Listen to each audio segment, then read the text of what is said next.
There it is. I thought that was. Okay, and then Leticia. Ferragosa? Fregoso.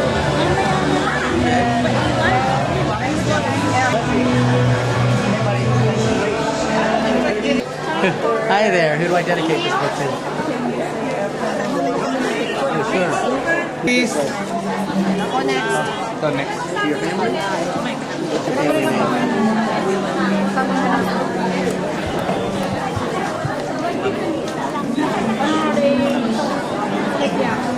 All right. Who do I dedicate? Chef, are you going to get in this picture? How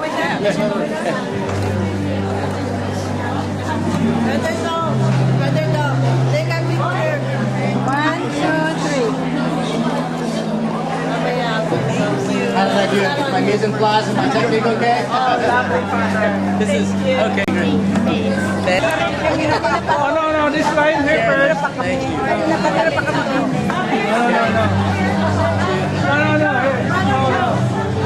You have to from the line. Go ahead.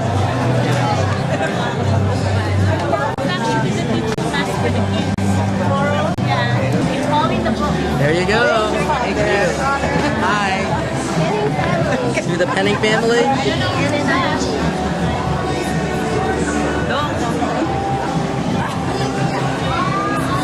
Catholicos family. Yeah.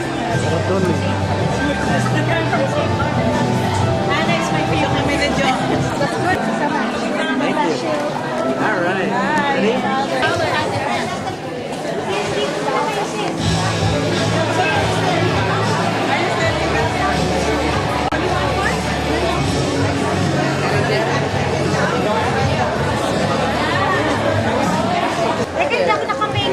Teka muna, wala pa akong lipstick eh.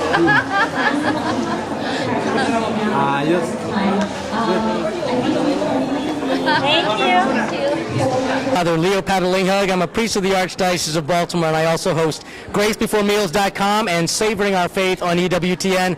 I'm here in this beautiful part of California, Orange County, to give some presentations and talks to feed them body, mind, and soul. And I want to just say hi to Cebu, Philippines. That's where my dad's from, so it's very close to my heart. God bless you all. Very and I'll have them stand up and show us what a saint looks like. They have to strike a pose to show us what a saint looks like. 3, 2, 1, be a saint. He goes. She goes like this. 3, 2, 1. She goes. What is that? She said, it's my halo.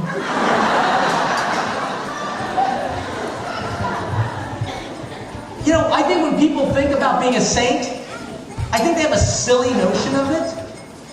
They think that you have to just walk around and just say, I love Jesus. I don't know if that's sanctity. I think that's drugs. They think that being a saint, you have to kind of walk around like you've got your heads in the clouds. What's frightening is that they don't look very convincing being saints. They look silly. But then I tell them, now show me what it looks like to be a sinner. And they can do that real easy. Frightening that their image of bad is much more clear and palpable than an image of goodness. We don't always see images of goodness, do we? Because we don't know what sanctity means. It comes from the Latin verb, sancire. And that's where we get the word sanctify, where we get the word sanctus. That's where we get the word holy, sanctus, sanctus, sanctus. And it means to tear, to cut apart, to separate. That's what the word means. So, let me just get the two of you guys right there. Two of you. Brothers, right there. Get up here. Quickly. I'm a black belt. Now. Quick. Now that I know that you hate me, get on up here. Isn't it nice to see Filipinos actually turn shades of red? Are you guys Filipino? All right. Let's just pretend that you two are going to become saints, but not yet. Let's just pretend that there are several of them. and they think that they are good friends.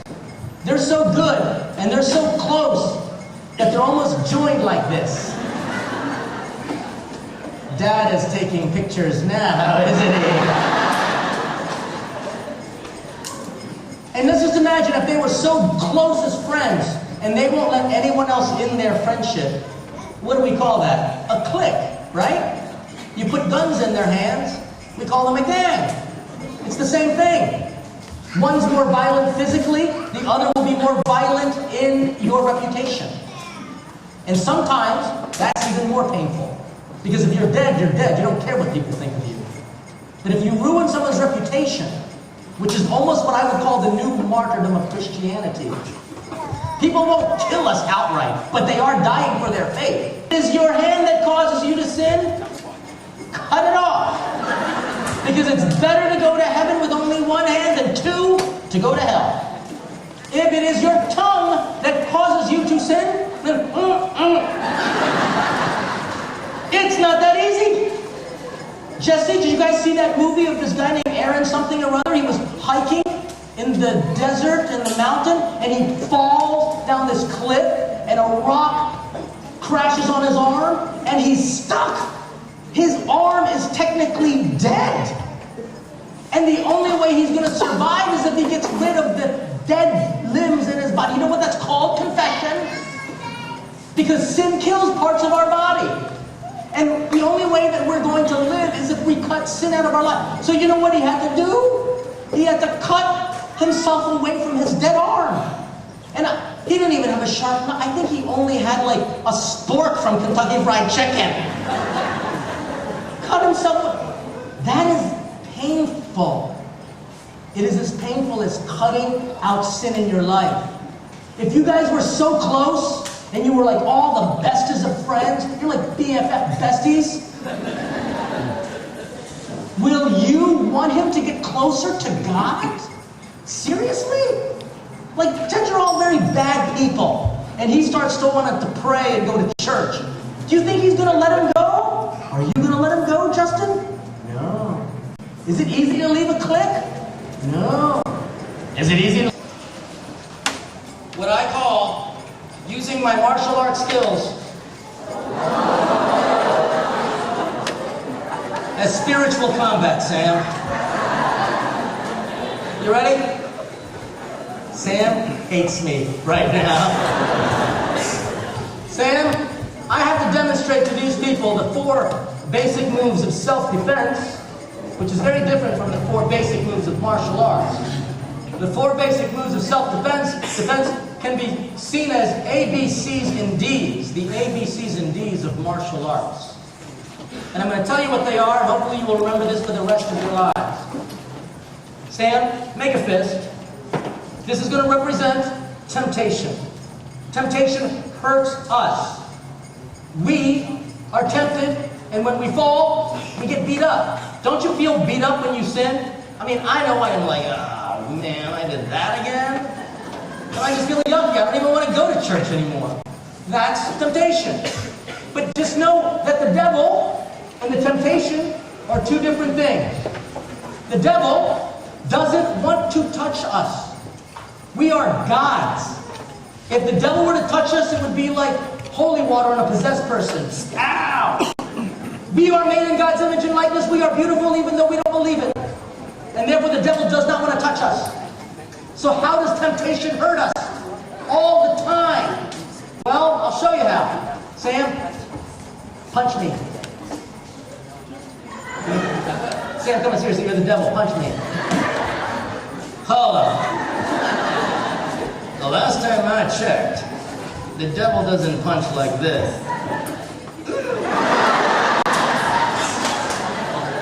Now let's see what happens, Sam. Good, Sam, punch me. Keep going, Sam. Let's see it. Oh, God. Hey, come on, Sam. Sam! You just hit a priest!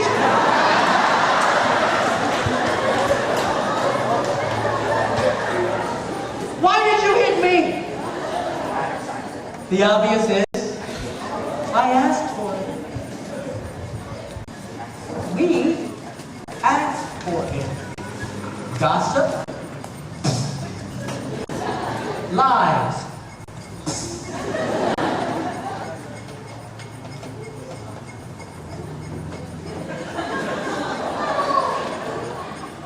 internet, alone. We ask for it. We forget that the first step in all spiritual combat is, punch again, A. Avoid it. Avoid the near occasion of sin. Remember Sister Mary Holy Water Font tell you that? Avoid the near occasion of sin. When you see temptation, you run to Jesus. We don't have the power to fight against sin without Christ. That's why everything we do is in the name of the Father, Son, and Spirit. Avoid the near occasion of sin. The next step in all spiritual combat is, you might think, B, to block it. And while that is certainly true, the devil has other hands, doesn't he? So go ahead, keep punching. This is what our spiritual lives look like. Go ahead, just throw punches at me. Go ahead. Keep punching. I'll block it.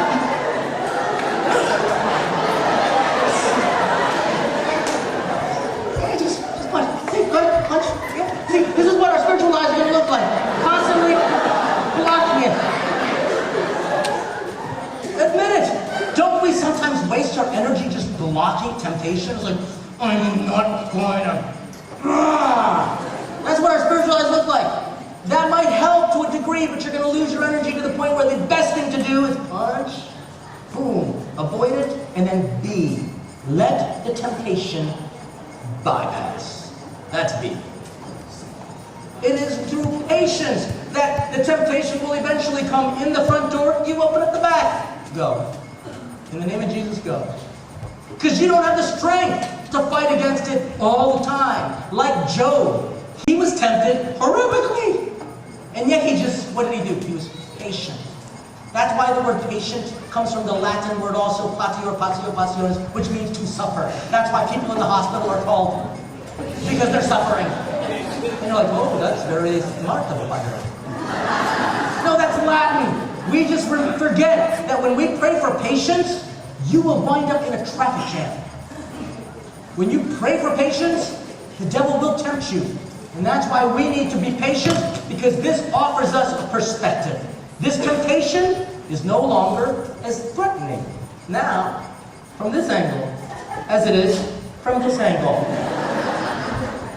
If we can just be patient and even look at our own sins patiently, we can learn from it. Just go ahead, take it, look at it from a different angle. Be patient. We sometimes just sin when I'm under confession. Get this off my chest. Oh, I'm better now. No. Be patient. Even look at this and say, why am I truly sorry? Don't be afraid of this.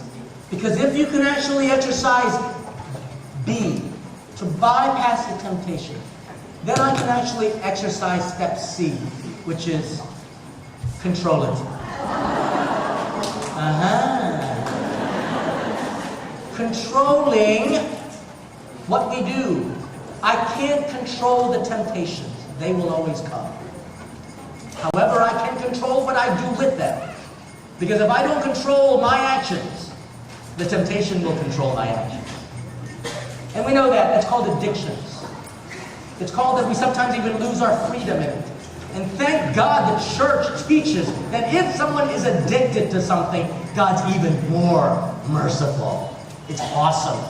The divine mercy is so powerful. Because if then I can control it, then I can actually exercise step D, which is destroy it. Because if we don't destroy evil in our lives, it will destroy us. And that means I no longer back away from the temptation, because if I back away from the temptation, guess what? I'm right at its core. Where is the most dangerous part of the whip? It's the tip. How do you avoid getting whipped by the tip? Enter into combat and destroy it. And that's what you're going to do. Sam. Let's just take an example of treating people like objects. It happens. We do it all the time. Who's not guilty of looking ill of another person?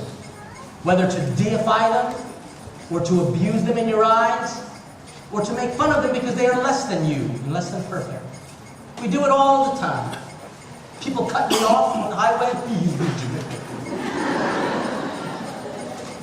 I think ill of that person. Someone is mean to me, I am mean right back in my thoughts. It requires me to enter into combat and destroy that in me. Let's do it, because I need to destroy this. Let's just pretend that I'm back in high school and I'm on the basketball team. What? I'm on the basketball team with my friends. All of us tall people.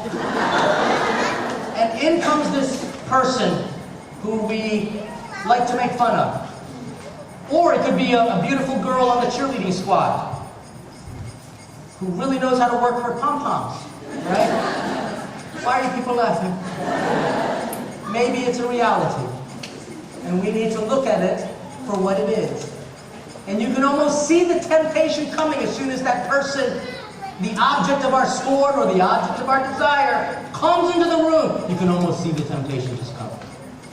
I must try to avoid this by either changing the subject, but sometimes that's not so easy to do. And you can still see the temptation coming, so I need to change the perspective and let this pass me by avoiding the near occasion of sin. And the conversation could sound like this. Yeah, you see that girl over there, or you see that guy over there? Yeah, I know there. Yeah, I've seen that person. Doesn't that person look like? Yeah, that person. Doesn't that person look like it? And you've got to destroy this. Doesn't that person look like an incredible child of God? And with that, I just destroyed the devil, didn't I? Because the truth eventually sets you free. And a little bit of truth can go a long way. And where there is light, there can be no darkness. Even though there may be shadows, you keep bringing the light, it will destroy the darkness. I gotta tell you, Sam, you are one of the worst devils I've worked with. And I am so glad to know that. Thank you so much for being a good sport. I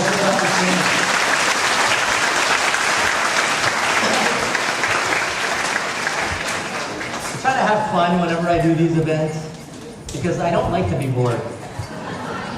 Do you like to be bored? Do you see the power of our faith is actually dynamic?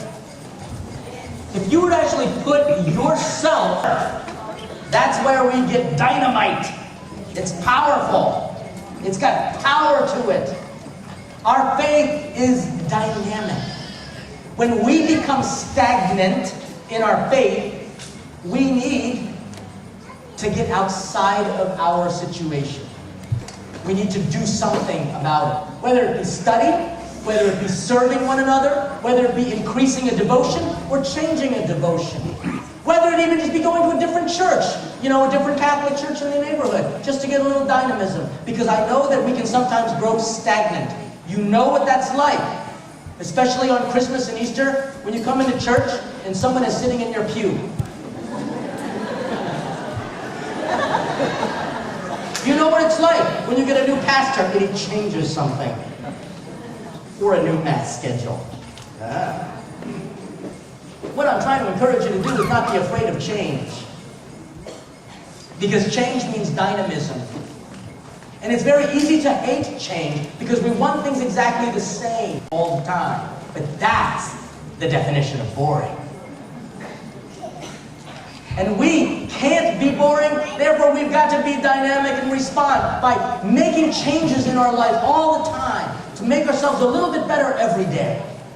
What is the change that you need to make today to make your life a little bit better today? Don't make it so quick. You can't do it. In fact, the fathers of the church will say, if I'm changing direction, I'm going 100 miles an hour this way, I gotta actually slow down before I can turn directions. That's called conversion, and it's gotta be slow. Many of you are going to go back to your own sinful ways. Tonight, I will. But I'm constantly trying to make little changes in my life every day so that I can, when I get enough strength in me, I'll be able to fight against the evil one more effectively. But I'm talking about patience, I'm talking about dynamism, I'm talking about the principles of spiritual combat, A, B, C's, and D's. Now I need to teach you all the 4 most important moves of martial arts. And I learned this when I was this big. I signed up for karate class because my brother was doing it and I wanted to be Bruce Lee. Oh? Bruce Leo. So, I am so corny, I know it. I'm sorry, folks. But corn is food and it's delicious. So prepare it well. So I put on my little white outfit and I was adorable. And I didn't take that thing off for like 3 weeks before my first karate class.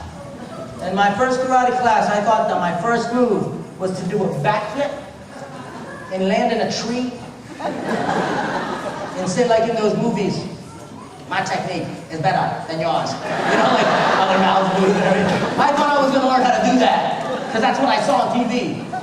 Nope. The first move that I learned was this. Chiriya, which is the Korean word for attention. Yeah, who's that? I hear a little, oh yes, thank you, young butterfly. Pay attention. And by the way, these first 4 moves of martial arts are the exact same 4 moves of the spiritual life. Pay attention. Just pay attention to God. And that second move would never come because that first move I didn't do very well. A whole hour and a half I was instructed to just stand there and pay attention. It's like an 8-year-old. Chiriya.